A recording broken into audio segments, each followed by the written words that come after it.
Dear student, आज हामी our environment and its crisis को पार्ट 2 स्टडी गर्न लागिरहेछौँ र आज हाम्रो टपिक छ variation of pressure and temperature with altitude.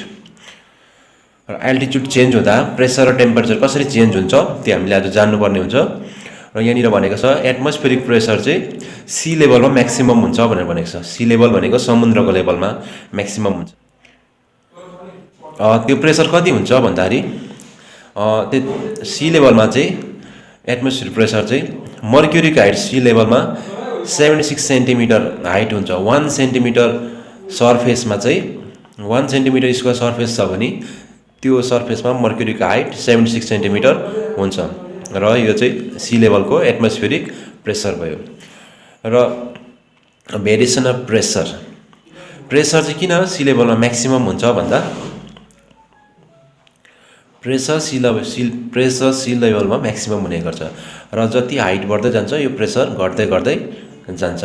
अर्थात् हामी मधेसमा छौँ अथवा प्लेनमा छौँ र प्लेनबाट पहाडतिर चढ्दै चढ्दै गयो भने प्लेनमा त प्रेसर बेसी हुन्छ, जति उकालो चढ्छौँ त्यो प्रेसर घट्दै घट्दै जान्छ। किन घटेको भन्दा जब हामी प्लेनमा हुन्छौँ अर्थको ग्रेभिटीले गर्दा मोस्ट अफ द ग्यास मोलिक्युल्सहरू प्लेनमा बेसी हुन्छ अथवा डेन्सिटी बेसी हुन्छ।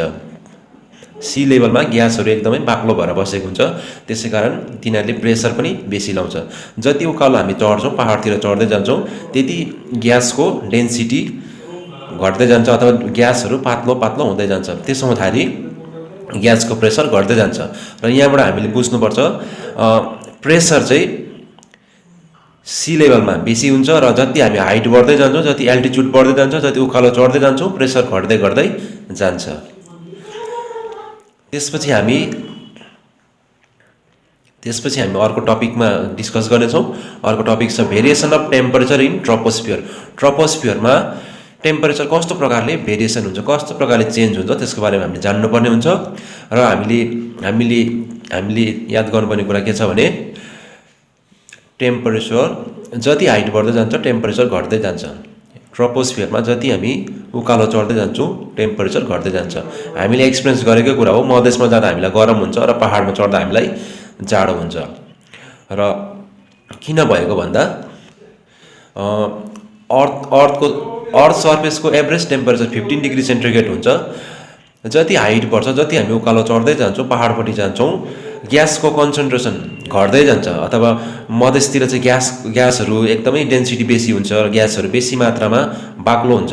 तर जति हामी पहाड चढ्दै जान्छौँ ग्यासको डेन्सिटी घट्दै जान्छ, ग्यासहरू पातलो पातलो हुन्छ।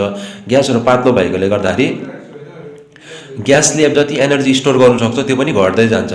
बेसी ग्यास भएको जग्गामा त ग्यासले बेसी नै सनको एनर्जी स्टोर गर्नु सक्छ। तर जति उकालो चढ्दै जान्छौँ ग्यासहरूको डेन्सिटी घटेकोले गर्दा ग्यास पातलो भएकोले गर्दा तिनीहरूले एनर्जी पनि कम्ती मात्रै स्टोर गर्नु सक्छ। त्यसो हुँदाखेरि मधेसमा चाहिँ टेम्परेचर बेसी हुन्छ, किनभने ग्यास पनि बेसी भयो, एनर्जी स्टोर बेसी गर्नु सक्छ, त्यस कारण टेम्परेचर बेसी भयो। जति पहाडमा चढ्छौँ अथवा हाइट बढ्दै जान्छ, एल्टिट्युड बढ्दै जान्छ, जति उकालो चढ्दै जान्छौँ ग्यासको डेन्सिटी घटेकोले गर्दा ग्यास पातलो भएकोले गर्दा उनीहरूले एनर्जी स्टोर कम्ती गर्छ, त्यसै कारण टेम्परेचर घट्दै जान्छ।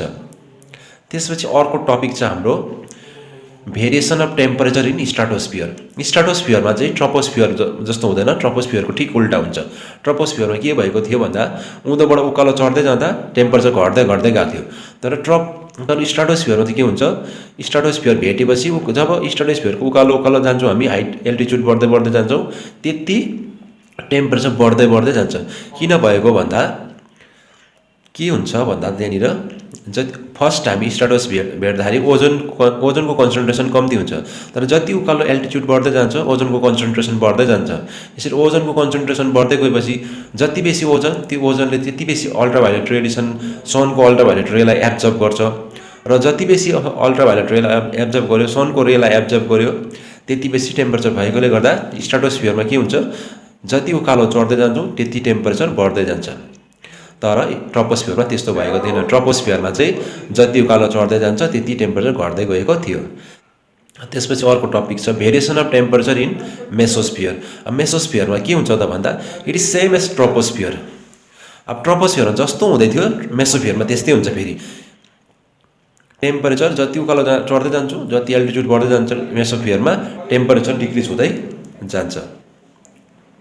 किन भएको भन्दा मेसोफियरमा ओजोनको कन्सन्ट्रेसन एकदमै कम्ती हुन्छ र त्यहाँनिर प्रायः जस्तो ग्यासै हुँदैन, जसले चाहिँ सनको रेडिएसनलाई एब्जर्ब गर्ने ग्यासहरू कम्ती मात्रामा भएकोले गर्दा मेसोफियरमा जति उकालो चढ्दै जान्छौँ त्यति टेम्परेचर घट्दै जान्छ। ट्रोपोस्फियर र मेसोफियर सेम हुन्छ।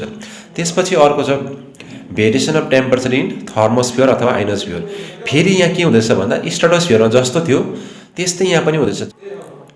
थर्मोस्फियर अथवा आइनोस्फियरमा जति उकालो चढ्दै जान्छौँ हामी, स्ट्राटोस्फियरमा जस्तै यहाँ पनि जति उकालो चढ्छौँ त्यति टेम्परेचर बढ्दै जान्छ। यो कुरा हामीले याद राख्नुपर्ने हुन्छ। ट्रोपोस्फियर र मेसोफियरमा सेम हुन्छ, जति उकालो चढ्यो टेम्परेचर घट्छ। तर स्ट्राटोस्फियर र थर्मोस्फियरमा चाहिँ जति उकालो चढ्यो टेम्परेचर बढ्छ। यो कुरा चाहिँ हामीले याद राख्नुपर्छ। अर्को टपिक चाहिँ ओजोन लेयर।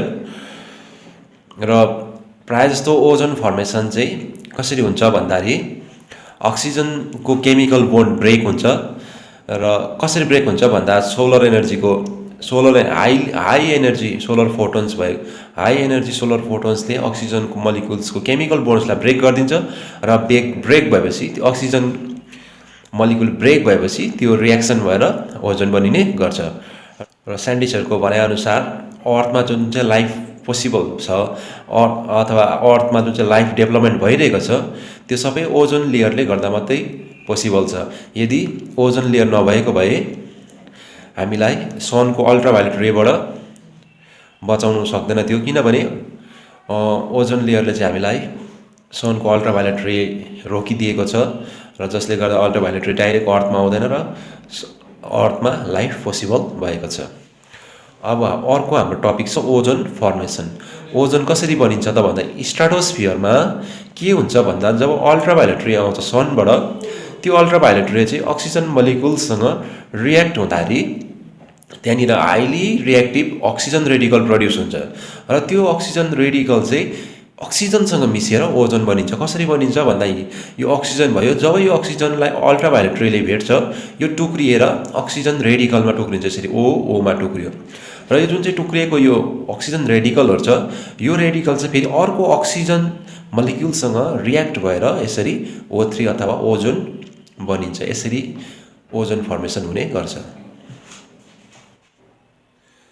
अब हामी ओजोन कसरी डिप्लिजन हुन्छ अथवा ओजोन कसरी भत्किन्छ त्यसको बारेमा डिस्कस गर्नेछौँ। नेचुरली ओजोन चाहिँ अक्सिजन रेडिकलसँग कम्बाइन भएर अक्सिजन बनाउँछ, O2 बनाउँछ। कसरी भन्दा यो ओजोन भयो, यो अक्सिजन एटम अथवा अक्सिजन रेडिकलसँग रियाक्ट भएर यी 2O2 2 मलिकुल्स अफ अक्सिजन बनियो। यसरी नेचुरली चाहिँ ओजोन डिप्लिजन हुने गर्छ। त्यो बाहेक अरू धेरैवटा केमिकल्सहरू छ जस्तै अक्साइड अफ नाइट्रोजन, क्लोरोफ्लोरोकार्बन्स, यस्तो केमिकल्सहरूले पनि ओजोनलाई डेस्ट्रोय गरिरहेको छ र ओजोन होल क्रिएट भइरहेको छ।